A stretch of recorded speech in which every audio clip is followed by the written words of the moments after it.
As I've just introduced, my name is Pocher. I'm a graduate student at the University of Maryland, and today I'm going to be talking to you about the empirical modeling of SMTJs, Superparamagnetic tunnel junctions, with application in problems of computing.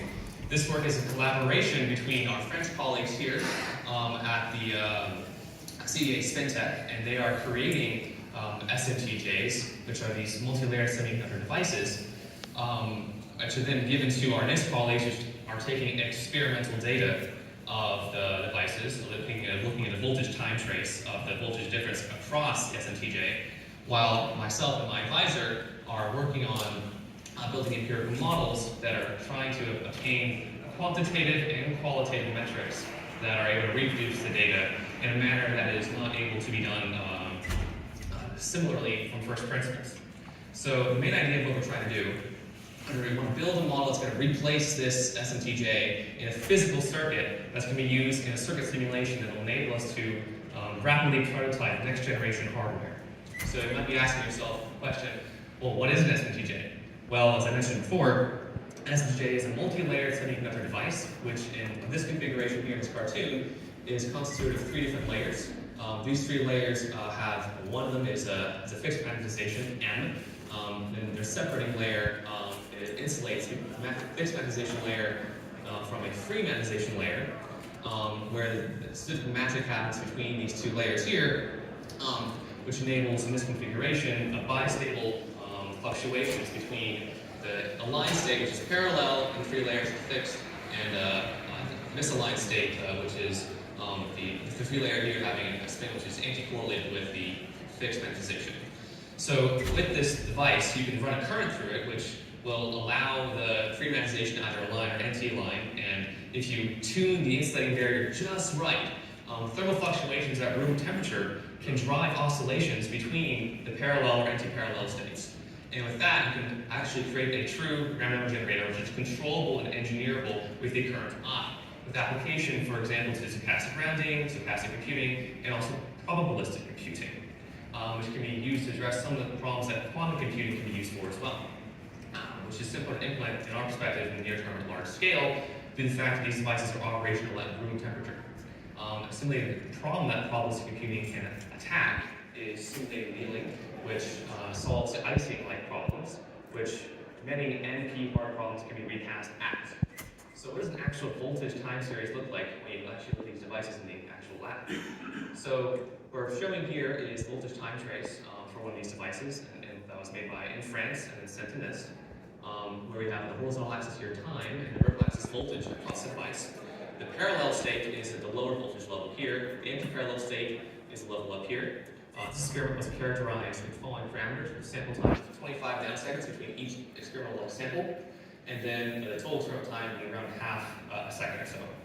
So around 20 milliseconds. And then this device that we are showing here has around 1 milliamp of current being pushed through it, driving the electrons together. And then there's no background magnetic field in these devices. So if you look at the collapse of so a full transition from the AP state to the P state is noted here in this yellow, while excursions, as we're calling them, are when the state of the system kind of goes almost all the way from one state to the other, but doesn't quite make it, and it falls back down the barrier. Same thing as a particle potential well, almost cresting the hill, but not quite, and falling back down into as well. So if you look at a collapsed time trace of this entire data set, where we have probability, a count number, on the horizontal axis and voltage again on the vertical axis, we can see that the actual potential wells of this data set for the anti-parallel and the parallel states are different. They have different depths and different widths, which has significant properties for our modeling later on. So we can construct a histogram, which is linked to the probability state of the system, where we have here just the rotated version of the same plot we showed before in the previous slide with voltage on the horizontal axis this time and probability on the vertical axis. This probability of phi is linked to, if those remember their physical mechanics, the integrand of the partition function, which is corresponding to a probability in phase space. So if we integrate out the kinetic part, we're solely left with the effective potential here, if we assume that potential is only a function of the voltage. And that, then reconstruct an effective potential U effective here, which is a negative natural log of this probability. And then we can make a plot of this effective potential being effective as a function of voltage for varying different currents, where we know for low currents, this device is in the parallel state, while for high current, the device is most likely going to be in the anti-parallel state. The time trace we showed before was in the middle sweet spot here. There's this teal line, where there's an almost even biasing between the two states of parallel and anti-parallel. So from this model, we can make the assumption that our system state is kind of like a Brownian particle interacting deterministically with this potential well, where the thermal fluctuations caused by the background room temperature are causing the system state to oscillate between parallel and anti-parallel. So then in our actual modeling, we're assuming a Langevin equation, which is Newton's second law of noise, where the effective force is going to be the derivative of this effective potential we found when looking at the probability. So then we can actually construct a model, which is Newton's second law of noise, which we are showing here. There's two versions of this model we have, parameterized by mass, friction, force, and noise. These two models correspond to a massless system, which is 2 degrees of freedom, which is a system with inertia. So it's modeling the z component of the spin of the free layer, which is, in this model for the massless system, corresponds to that spin having some inertia. It has some heft behind it when you're providing the electrons that are in the current pushing with spin. And we have the massless model, the massless model, which corresponds to that kinetic moment having no inertia. So that we can do a logarithmic search in parameter space for m, because we want to search for minimalist models that are able to recapture the dynamics. So then if we look at the time trace of this model here in a circuit simulation using this effective massive model, we can then note that for high mass, the system dynamics aren't really recapturing the data, but as we logarithmically search and reduce the mass by 2 orders of magnitude to n equals 1 and n equals 0.01, we note that the experimental dynamics are more qualitatively recaptured. But so we can show here now that this massive model is effectively reduces to a massless model, which recaptures qualitatively the experimental dynamics. But we don't just want to recapture qualitative dynamics. We want to capture quantitative dynamics as well. So we chose to look at one statistical metric in order to look at quantitative results. Next, we chose to look at what is the dwell time, which is the time spent in either the P state before I transition to the AP state. So if you recall from plot number 4, it's how long the system spends in one system state versus the other. And then we look at the dwell time here for the experiment and simulations.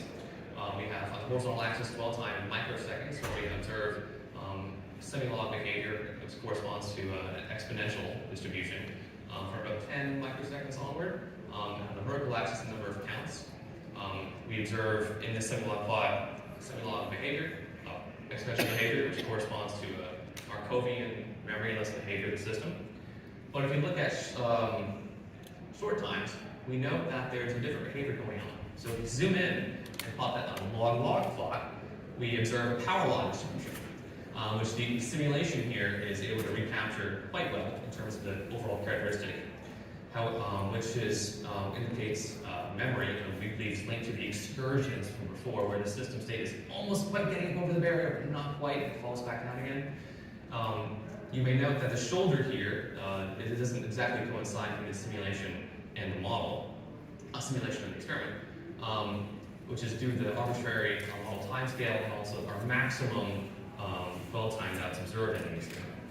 So with these results, we can have shown empirically that our model is able to recapture our continuous SMTJ dynamics, which are then the probabilities, and also the dwell times, which are qualitative and quantitative metrics respectively. So this 1 degree of freedom model that we've constructed are then able to be plugged into simulation circuit models, which are going to enable effective prototyping of enable co-design of CMOS circuitry. So instead of having this physical device, we're going to have just a circuit model, which is just 1 degree of freedom here, where we assume the current is a function of the force depending upon the voltage, and then also some noise term. With that, I'd like to thank my collaborators and at the University of Maryland, CH FinTech and NIST. And if you have any questions, I'd love to take them. And with that, I'd like to thank you for your attention.